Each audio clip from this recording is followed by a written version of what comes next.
Now, the Paris climate change talks came to a conclusion over the weekend. A big moment, obviously, that there was an agreement. Remember that being a UN forum, agreement means everybody has to agree. And think of the range of quarrelsome countries there are there, from the US to North Korea, the very big nations to Pacific islands you didn't even know were nations. So yes, it was an achievement. But did Paris meet the Flash Gordon test? Did it save the world? The general view is no. Countries agreed on the objective of keeping temperatures rising by no more than 1.5 or 2 degrees, but their combined promises on actions to reduce emissions will probably not achieve that outcome. This is not even a case of constructive ambiguity, which is often necessary in international talks to get people together. This was more a case of constructive contradiction. So, having had a chance to sleep on it, what view should those who worry about climate change take? Glass half full or glass half empty in Paris? Well, I'm joined by Baroness Worthington, who is one of the authors of the Labour government's Climate Change Act, and the writer and environmental campaigner George Monbiot. Good evening to you both. Now, we asked you to bring something to show and tell, which gives you grounds for optimism and perhaps less optimism. Bryony Worthington, what did you want to show us?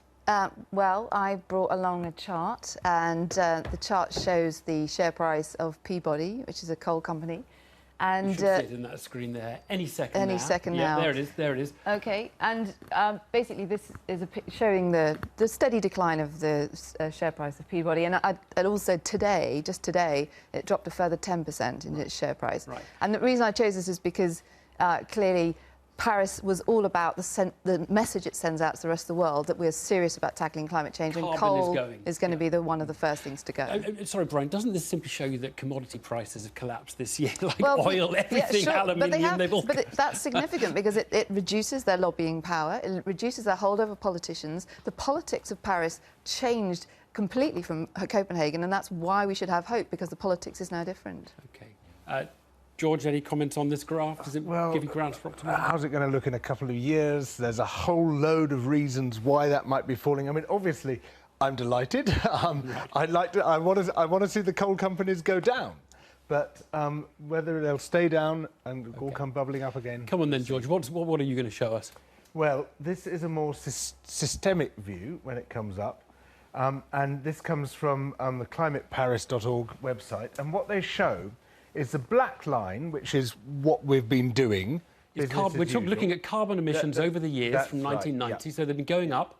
So they're going up. And then that green line is what happens if everybody who brought their promise to Paris actually fulfills that promise and does it. They carry on going up. Carries on going up. Maybe not as fast as they would otherwise have done.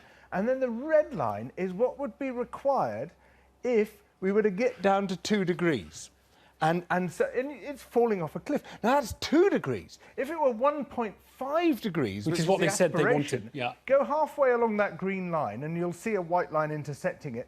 That is a cliff edge down which it would have to fall, and it would have to pretty well hit that with a vertical drop. OK, so we get the point. Yeah, it's done nothing, basically. So no, well, no, it hasn't done nothing. That's a perfectly legitimate chart to put up. Do you accept the kind of the lines? It's challenging, but the whole point of this is that it's not impossible for us to decarbonise the economy. In fact, it is now easier than it's ever been because of the technologies that we're going to rely on coming down in price.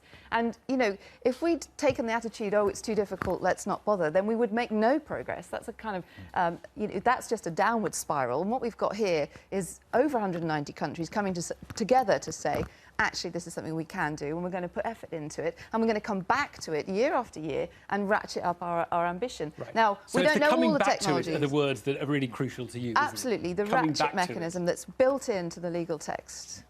Well, look, I would love to believe this, and there's part of me, a tiny part of me, which still does believe it, because I so want it to be true. But the problem is that it's so unambitious, what has been agreed here, and at the same time, there's so much hype about it.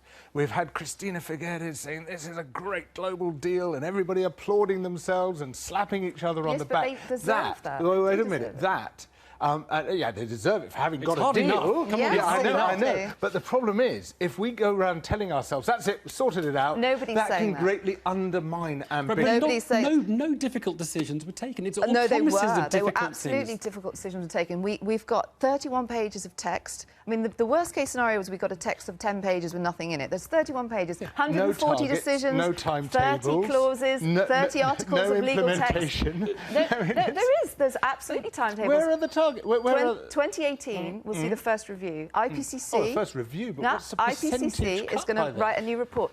Look, a single international piece of paper is not going to solve climate change, but this is a massive historic step forward because it signals everyone's on the same page and taking it seriously for the first time. George, And that is worth celebrating. Is there a way in which international progress is achieved, which is you do basically talk, you kind of get together and you agree nothing, but looks like you've agreed? You know, Nixon goes to China, they agree something like there's one China and Taiwan is part of that China, but they're not really agreeing about whether it's Taiwan or China that's the proper China. But having just said something that they can agree on, then you move on to them. There's momentum, there's traction. That was absolutely the appropriate approach in 1995 at the first UN Climate Summit. And that was exactly the right way to go about it. We are now in a state of emergency. We have a climate crisis which has already begun. We've got 1 degree of global warming already. Things are going to custard left, right and centre because of climate change. We need drastic action.